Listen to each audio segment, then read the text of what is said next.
السلام علیکم دوستو، welcome back to my channel law with Younus. آج ہم بات کریں گے ریجیکشن آف پلین پر، جو کہ آرڈر 7 رول 11 میں موجود ہے، CPC میں، سول پروسیجر کوڈ میں۔ یہ ٹاپک امتحانات، انٹرویوز اور کوڈ پریکٹس میں تینوں کے لیے اہم ہے۔ سب سے پہلے سمجھیے، عدالت میں کوئی بھی سول کیس 2 مرحلوں سے گزرتا ہے، ایک پلیڈنگ اور دوسرا ایویڈنس اینڈ ججمنٹ سے۔ اب ریجیکشن آف پلینٹ اس وقت ہوتا ہے جب کیس ثبوت تک جانے کے قابل ہی نہ ہو۔ عدالت صرف پلینٹ یعنی دعویٰ پڑھ کر ہی فیصلہ کر دیتی ہے کہ یہ کیس قانونی طور پر بنتا ہی نہیں ہے، لہذا اسے آگے نہیں چلایا جائے۔ نوٹ اور یاد رکھیے، یہ ڈسمسل نہیں ہے، ڈسمسل ایویڈنس کے بعد ہوتا ہے، جبکہ یہ ریجیکشن شروع میں ہی ہو جاتی ہے۔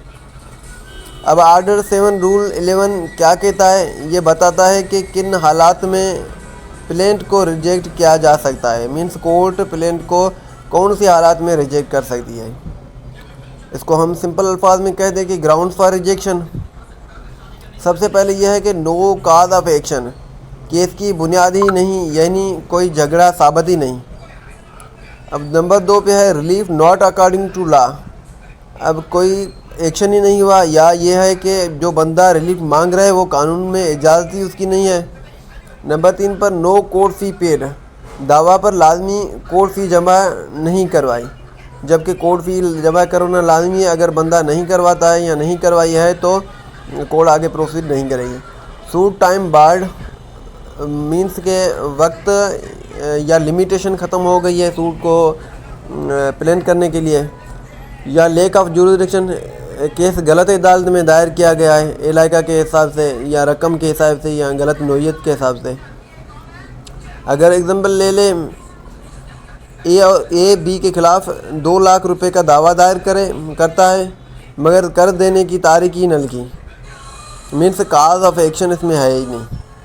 اب ہم ایگزامپل لیں، ریلیف ناٹ اکارڈنگ ٹو لا، کوئی شخص عدالت سے کہے مجھے جنت کا سرٹیفکیٹ دیا جائے، یہ ریلیف قانون میں موجود ہی نہیں ہے۔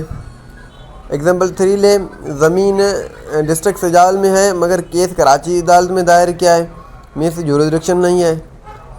اب لمیٹیشن کے حساب سے قرض 2010 میں دیا، کیس 2025 میں دائر کیا، یہ ٹائم لمٹ ختم ہو گئی ہے۔ آرڈر 7 رول 11 آپ کو سمجھ آیا ہے اور اس کے گراؤنڈس فار ریجیکشن سمجھ آ گئے ہیں، تو ہمارے چینل کو سبسکرائب کرنا مت بھولیے گا اور اپنا فیڈ بیک کمنٹ سیکشن میں ضرور دیجیے گا۔ Thank you so much.